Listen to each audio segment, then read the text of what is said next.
Dotad idemo dalje s emisijom. U Hrvatskoj je do danas zabilježen 831 slučaj zaraze HIV-om.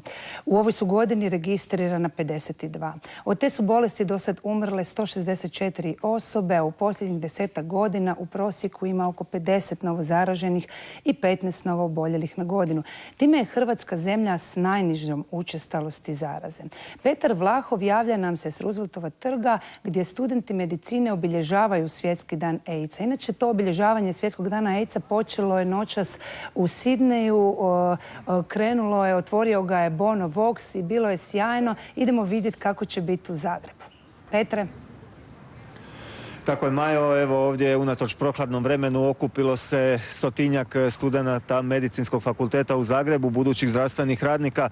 Još samo jedna brojka u svijetu, inače od AIDS-a oboljelo u ovom trenutku oko 40 milijuna ljudi. Ovdje su sa nama organizatori ovog performansa, ovog događanja, pa će nam oni možda u najkraćim crtama objasniti o čemu se ovdje radi i kakvu poruku žele prenijeti u javnost. Dobro večer, evo nalazimo se ispred zgrade Mimare koja je osvjetljena crvenom bojom povodom Svjetskog dana borbe protiv AIDS-a koji se obilježava 1.12. i ovu akciju smo nazvali Pozitivno svjetlo po uzoru na svjetsku akciju Light for Rights. Dakle, Mimara je osvjetljena crvenim svjetlom u ovom trenutku, poruka jasna za cijelu javnost. Da, poruka je jasna, znači mi se borimo protiv stigme i diskriminacije ljudi koji žive sa HIV-om općenito u društvu. Nažalost, imamo podatke da su naši mladi prilično dobro educirani što se tiče načina kako se prenosi AIDS, no podaci govore da zapravo 30% mladih u spolne odnose stupaju bez zaštite. Evo, što kao budući zdravstveni radnik možeš reći na tu informaciju?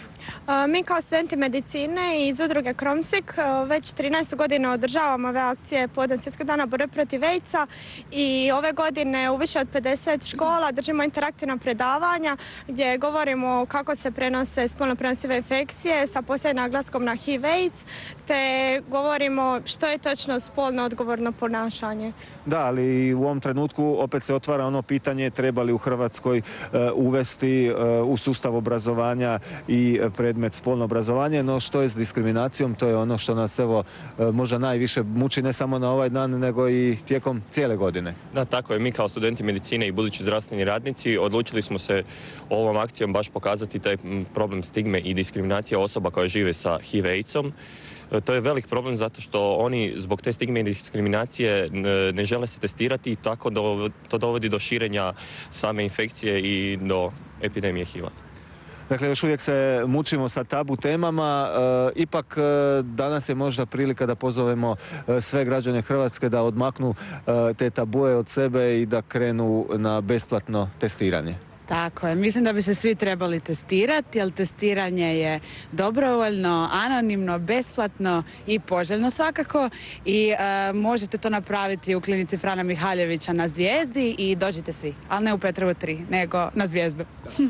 Evo, Majo, toliko ovdje ispred Mimare. Još jednom, poruka iz Zagreba je jasna, ali ovakve manifestacije i slične održavaju se u drugim zdravstvenim ustanovama diljem grada Zagreba, vjerujemo i u cijeloj Hrvatskoj. Hvala lijepa, Petre, hvala tvojim gostima.